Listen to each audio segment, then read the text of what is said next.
الرحیم وَلَقَدْ خَلَقْنَا الْإِنسَانَ وَنَعْلَمُ مَا تُوَسْوِسُ بِهِ نَفْسُهُ وَنَحْنُ أَقْرَبُ إِلَيْهِ مِنْ حَبْلِ الْوَرِيدِ إِذْ يَتَلَقَّى الْمُتَلَقِّيَانِ عَنِ الْيَمِينِ وَعَنِ الشِّمَالِ قَعِيدٌ مَا يَلْفِظُ مِنْ قَوْلٍ إِلَّا لَدَيْهِ رَقِيبٌ عَتِيدٌ وَجَاءَتْ سَكْرَةُ الْمَوْتِ بِالْحَقِّ ذَلِكَ مَا كُنْتَ مِنْهُ تَحِيدُ وَنُفِخَ فِي الصُّورِ ذَلِكَ يَوْمُ الْوَعِيدِ وَجَاءَتْ كُلُّ نَفْسٍ مَعَهَا سَائِقٌ وَشَهِيدٌ لَقَدْ كُنْتَ فِي غَفْلَةٍ مِّنْ هَذَا فَكَشَفْنَا عَنْكَ غِطَاءَكَ فَبَصَرُكَ الْيَوْمَ حَدِيدٌ وَقَالَ قَرِينُهُ هَذَا مَا لَدَيَّ عَتِيدٌ أَلْقِيَ فِي جَهَنَّمَ كُلَّ كَفَّارٍ عَنِيدٍ مناع للخیر معتد مریب الذی جعل مع اللہ الہا آخر فالقیاہ فی العذاب الشدید صدق اللہ مولانا العظیم۔ ذرا سورہ قاف کے یہ دوسرے رکوع کی ابتدائی آیات ہیں۔ یاد رہے کہ یہ پوری سورہ مبارکہ جو 3 رکوعات پر مشتمل ہے، اس کا موضوع آخرت ہے کہ منکرین حق اس کو ماننے کے لیے تیار نہیں تھے، اور اللہ تعالیٰ نے اس سورہ مبارکہ کے شروع میں قسم کھائی قرآن مجید کی 2 باتوں کے حوالے سے۔ ایک تو آپ صلی اللہ علیہ وسلم کی رسالت کے حوالے سے کہ مخالف آپ کو اللہ کا رسول قرار نہیں دے رہے تھے۔ وہ کہتے تھے کہ ہمارے درمیان پیدا ہوا ہم جیسا انسان ہے، کھاتا ہے پیتا ہے، بال بچے بھی ہیں، بازار میں بھی پھرتا ہے، ہم کیسے مان لیں کہ یہ اللہ کا رسول ہے۔ اور دوسری بات آخرت کے حوالے سے، تو آخرت ہی موضوع ہے اس سورہ مبارکہ کا۔ فرمایا جا رہا ہے کہ وَلَقَدْ خَلَقْنَا الْإِنسَانَ، ہم نے انسان کو پیدا کیا ہے۔ مطلب یہ ہے کہ جیسے کہ فرمایا نا کہ مقام اَلَا يَعْلَمُ مَنْ خَلَقَ، کیا وہی نہ جانے گا جس نے پیدا کیا؟ تو اس نے انسان کو پیدا کیا ہے، وہ تو اس کی رگ رگ سے واقف ہے۔ کیسے انسان اپنے آپ کو اللہ سے چھپا سکتا ہے؟ یعنی اپنے خیالات اور سوچ کو بھی نہیں چھپا سکتا۔ تو وَلَقَدْ خَلَقْنَا الْإِنسَانَ، ہم نے انسان کو پیدا کیا، وَنَعْلَمُ مَا تُوَسْوِسُ بِهِ نَفْسُهُ، اور جو کچھ اس کے دل میں وسوسے ہیں ہم تو اس کو بھی جانتے ہیں۔ یعنی ہماری قدرت، ہمارا علم اس کے انتہائی قریب موجود ہے، ہم سے اس کی کوئی سوچ اور فکر بھی اس کی پوشیدہ نہیں ہے۔ وَنَحْنُ أَقْرَبُ إِلَيْهِ مِنْ حَبْلِ الْوَرِيدِ، اور ہم تو اس کے رگے جان سے بھی زیادہ قریب ہیں۔ حبل الورید شہ رگ کو کہتے ہیں کہ یہ اگر کٹ جائے تو انسان کی زندگی ختم ہو جاتی ہے، باقی کوئی حصہ جسم کا کٹ جائے تو انسان پھر بھی زندہ رہتا ہے۔ تو فرمایا کہ ہم اپنے علم سے، اپنی قدرت سے، اپنی حکمت سے، ہر لحاظ سے اس کے بہت قریب موجود ہیں۔ براہ راست ہمارا علم اس کا احاطہ کیے ہوئے ہے، اس انسان کا۔ یہ سمجھتا کیا ہے، کس گمراہی میں ہے، کس بھول میں ہے، تو ہم تو اس کی رگ جان سے بھی زیادہ قریب ہیں۔ اور پھر اس کے علاوہ اِذْ يَتَلَقَّى الْمُتَلَقِّيَانِ عَنِ الْيَمِينِ وَعَنِ الشِّمَالِ قَعِيدٌ، اور وہ 2 لکھنے والے اس کے دائیں بائیں بیٹھے ہیں لکھنے کے لیے۔ یعنی جو کچھ بھی عمل انسان کر رہا ہے اس کے دائیں بائیں 2 فرشتے، جنہیں کرامن کاتبین کہا جاتا ہے، وہ بھی اس کا ریکارڈ تیار کر رہے ہیں، لکھ رہے ہیں اس کی ہر بات کو، اس کے ہر عمل کو، سب درج کیا جا رہا ہے۔ یعنی ہمارا براہ راست علم بھی اس کا احاطہ کیے ہوئے ہے، لیکن اس کے علاوہ 2 فرشتے بھی اس کے ساتھ ہم نے قائم کر رکھے ہیں، اس کے دائیں بائیں موجود ہیں، اور وہ ہر بات کا ریکارڈ تیار کر رہے ہیں۔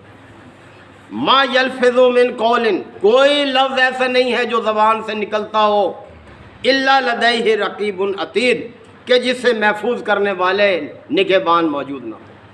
یعنی ہر لفظ جو زبان سے نکلتا ہے وہ محفوظ ہو جاتا ہے، لکھ لیا جاتا ہے۔ تو ہمیں توجہ دلائی جا رہی ہے کہ سوچ سمجھ کر بولا کریں. ایسے ہم دل لگی کے طور پر بہت سی باتیں جو ہیں ایسی کر جاتے ہیں جو کہ ہونی نہیں چاہیے. تو لفظ کو کہتے ہیں نا پہلے تولو پھر بولو، اس طرح سے ہونا چاہیے. وجاءت سکرۃ الموت بالحق.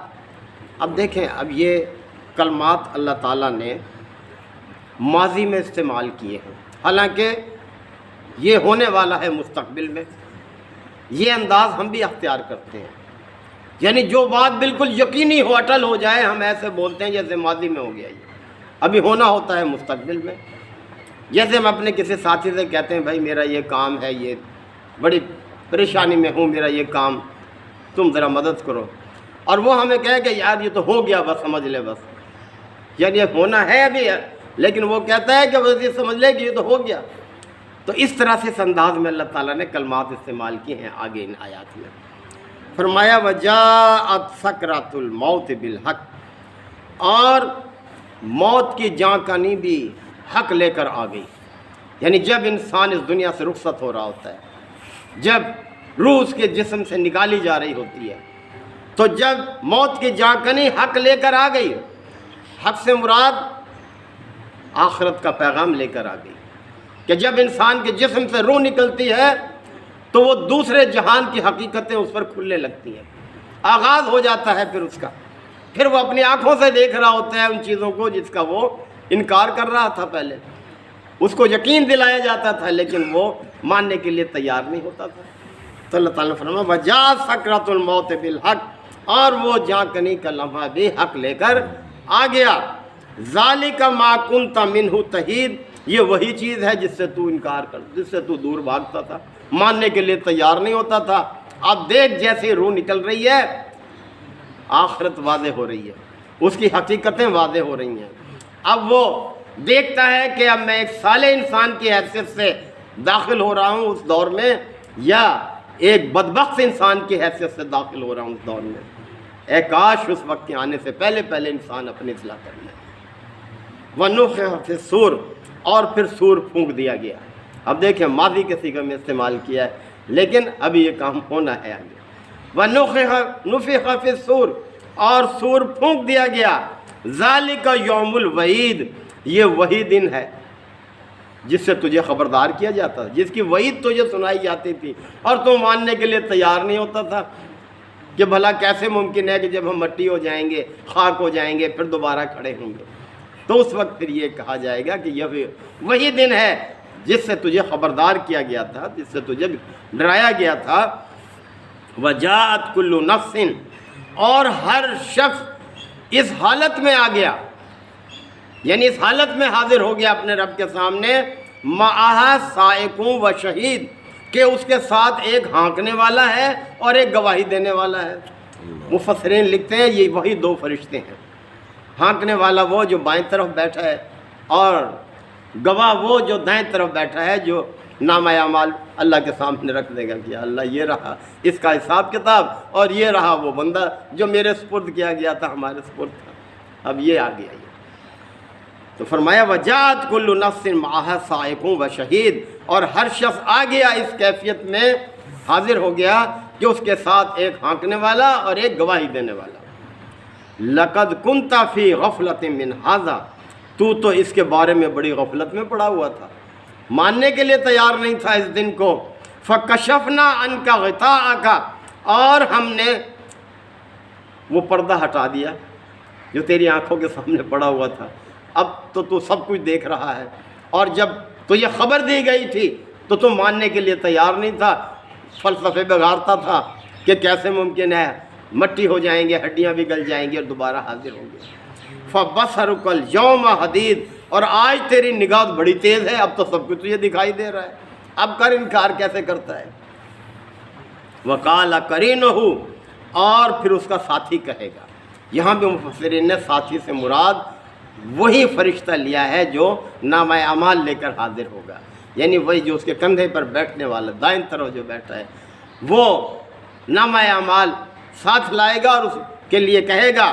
وقال قرینہ، اس کا ساتھی کہے گا ھذا ما لدی عتید، یہ ہے وہ شخص جو میرے سپرد کیا گیا تھا.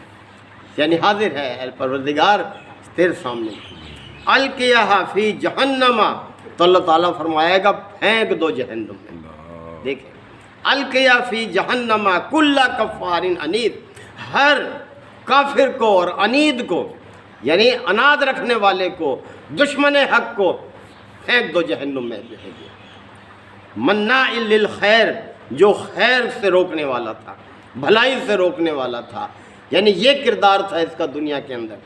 معتدم مریب، حد سے گزرنے والا، معتدم اور مریب شک میں پڑا ہوا، اس دن کو ماننے کے لیے تیار نہیں تھا، پھینک دو اس کو جہنم میں۔ الذی جعل مع اللہ الہا آخر، کہ جس نے اللہ کے ساتھ دوسرے الہ اختیار کیے، دوسرے معبود گھڑ لیے، دوسرے معبودوں کا پرستار بن کر رہا۔ فَأَلْقِيَاهُ فِي الْعَذَابِ الشَّدِيدِ، پر پھینک دو اسے شدید عذاب میں، سخت تر عذاب میں اس کو پھینک دو۔ اب دیکھیں یہ باتیں بھی اللہ نے پہلے سے بتا دی کہ یہ انجام ہونا ہے ان لوگوں کا جو آخرت کے بارے میں شک میں پڑے ہوئے ہیں، ماننے کے لیے تیار نہیں ہیں۔ لہٰذا اصلاح کر لینی چاہیے اس وقت کے آنے سے پہلے، اور اس سے پہلے وہ وقت جب روح پرواز کرے، جب جسم سے روح جو ہے نکل جائے گی، تو دیر نہ لگائیں، اللہ سے معافی مانگتے رہیں، استغفار کرتے رہیں، نیک عمل کی طرف اپنے آپ کو سرگرم رکھیں۔ یہی پیغام ہم سب کے لیے ہے۔ اللہ تعالیٰ ہم سب کو عمل کی توفیق عطا فرمائے۔ وآخر دعوانا الحمدللہ رب العالمین۔ الحمدللہ وکفا وسلام علی عبادہ الذین اصطفیٰ۔ ربنا آتنا فی الدنیا حسنہ وفی الآخرۃ حسنہ وقنا عذاب النار وادخلنا الجنۃ مع الابرار یا عزیز و یا غفار یا رب العالمین۔ اللہم انک عفو کریم تحب العفو فاعف عنا۔ اللہم من احییتہ منا فاحیہ علی الاسلام ومن توفیتہ منا فتوفہ علی الایمان۔ یا شافی الامراض اشف مرضانا ومرضى المسلمین۔ یا قاضی الحاجات اقض حاجاتنا وحاجات المسلمین۔ اللہم اعز الاسلام والمسلمین۔ ربنا تقبل منا انک انت السمیع العلیم وتب علینا انک انت التواب الرحیم۔ صلی اللہ تعالی علی خیر خلقہ محمد وآلہ وصحبہ اجمعین۔